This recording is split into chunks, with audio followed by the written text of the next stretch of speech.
Salut tout le monde, c'est Mush, le pirate qui vaut 109 millions de berries. Aujourd'hui, nouvelle vidéo à propos de personnages de la marine qui pourraient attirer notre attention si on s'y intéresse de plus près. Sans plus attendre, on peut commencer.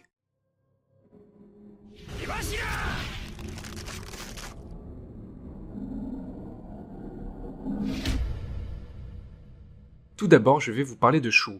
Mais qui est Shu? C'est un capitaine de la marine qui était chargé de protéger Spandam des chapeaux de paille lors de l'arc Enies Lobby. Ce personnage a attiré notre attention lors des combats car il a réussi à détruire le Yubashiri qui était le sabre que Hipponmatsu a donné à Zoro. Concernant son apparence, on remarque qu'il porte un grand chapeau blanc et un foulard pour cacher son visage. Pour le moment, on n'a vu aucun personnage avec un style vestimentaire similaire. D'ailleurs, il est l'un des rares membres de la marine dont on ne connaît pas le visage. On peut se demander si ce personnage a été créé seulement pour détruire le sabre de Zoro ou s'il aura un autre rôle plus tard. Il faut savoir que sans son fruit du démon, il n'aurait pas pu détruire le sabre de Zoro. Shu a un pouvoir lui permettant d'oxyder tous les métaux qu'il touche. Je trouve que c'est un fruit du démon assez puissant notamment pour briser des barreaux de prison ou pour réduire en miettes des sabres. Dans l'anime, il peut également rouiller des articulations humaines et là son pouvoir devient vraiment puissant. Cependant, on ne sait pas si dans le manga il est capable de faire ça. Juste avant de détruire le sabre de Zoro, il n'a pas hésité à le provoquer en duel. Je pense qu'un personnage avec un fruit du démon aussi intéressant à exploiter ne sera pas abandonné. Toutefois, je pense qu'il n'aura pas d'autre rôle important. Je vois bien durant une grande guerre Zoro qui croise Shu et qui se souvient que c'est lui qui a brisé son sabre. Il pourra ainsi prendre sa revanche en le battant sans perdre un seul sabre. Grâce à ça, on verra que Zoro n'est plus aussi vulnérable qu'avant et qu'il peut se battre sans que son adversaire ne puisse arrêter son sabre. Maintenant, je vais parler de Momo Usagi. Momo Usagi est une vice-amirale de la marine. Durant l'ellipse, elle était candidate pour devenir amirale, cependant ce sont Ryokugyu et Fujitora qui ont été recrutés. Momo Usagi a attiré mon attention car lors de l'arc rêverie, nous la voyons discuter avec Garp concernant Big Mom et Kaido. Elle est d'ailleurs étonnée que Garp ne soit pas inquiet par le fait que les deux Yonko veulent tuer son petit-fils.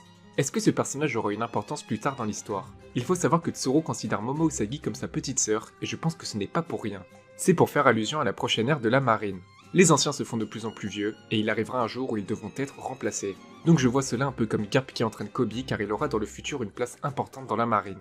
D'ailleurs, Momo Usagi est déjà vice-amiral, tout comme Tsuru, mais on remarque bien que Tsuru est considéré comme un membre au plus haut gradé. Donc je pense que c'est un personnage intégré dans l'histoire pour montrer les prochains successeurs de la marine. On peut d'ailleurs remarquer que son nom suit le schéma des noms de code des amiraux, par exemple Akainu le chien rouge ou Kizaru le singe jaune. Momo Usagi veut dire le lapin couleur pêche, avec ainsi comme couleur le rose pêche. Ensuite, je vais vous parler de Kong. Kong doit être un personnage qui vous est un peu plus familier que les deux précédents cependant, malgré ses apparitions, on ne connaît pas réellement son rôle. Il faut savoir que Kong est le commandant des forces armées, c'est-à-dire que hiérarchiquement, il est au-dessus des amiraux. De plus, il était amiral en chef de la marine pendant l'ère de Goldie Roger, ce qui implique qu'il était le supérieur de Garp par exemple. C'est d'ailleurs lui qui lui a proposé de nombreuses fois de devenir amiral. Beaucoup de personnes oublient ou n'ont tout simplement pas fait attention à son rang. Ainsi, Kong était le membre le plus haut gradé de la marine lorsque Roger, Barbe Blanche et Shiki étaient encore des pirates de manière active. En comparaison avec les personnages dont j'ai parlé précédemment, je pense que Kong aura un rôle important dans le futur. Il n'aurait pas été introduit comme quelqu'un de très haut gradé si on ne le voit pas se battre à un moment. C'est pourquoi je pense qu'on le verra se battre et qu'il aura un haki ou un fruit du démon impressionnant. Je ne vais pas faire de théorie concernant ses pouvoirs car d'autres personnes l'ont déjà fait et ce n'est pas le but de cette vidéo. Il faut savoir qu'à Marineford, il n'était pas présent pour se battre. Et cet élément m'intrigue pas mal car il a connu l'ère de Roger avec Barbe Blanche et il devait donc connaître la puissance de Barbe Blanche. Ça aurait dû l'inquiéter pour la bataille à Marineford.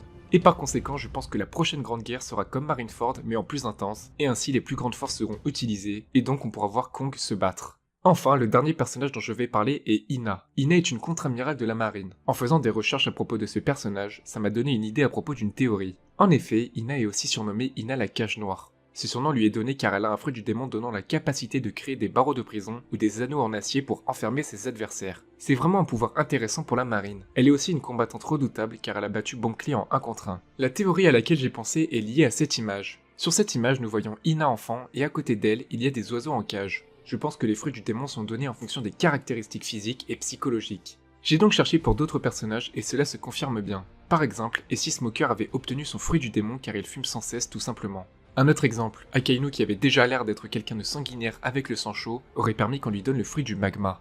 Après peut-être que c'est l'inverse, et en fait Oda a attribué ses traits physiques et psychologiques grâce à leur fruit du démon. Je tenais à en parler car je suis sûr qu'en visualisant précisément chaque personnage ayant un fruit du démon dans la marine, on peut remarquer que leur pouvoir est lié à leurs caractéristiques. Ainsi c'est pour cela que j'ai voulu parler de Ina car j'ai eu un déclic en voyant son dessin d'elle enfant. Voilà pour cette théorie à propos de certains personnages de la marine. Si elle vous a plu, n'oubliez pas le pouce bleu. Je suis récemment devenu partenaire du Discord One Piece FR. C'est un Discord communautaire rassemblant plus de 6000 membres. dont le but principal est de mettre en commun notre passion pour One Piece. Si vous voulez le rejoindre, j'ai mis un lien dans la description. On se retrouve pour une prochaine vidéo, ciao tout le monde!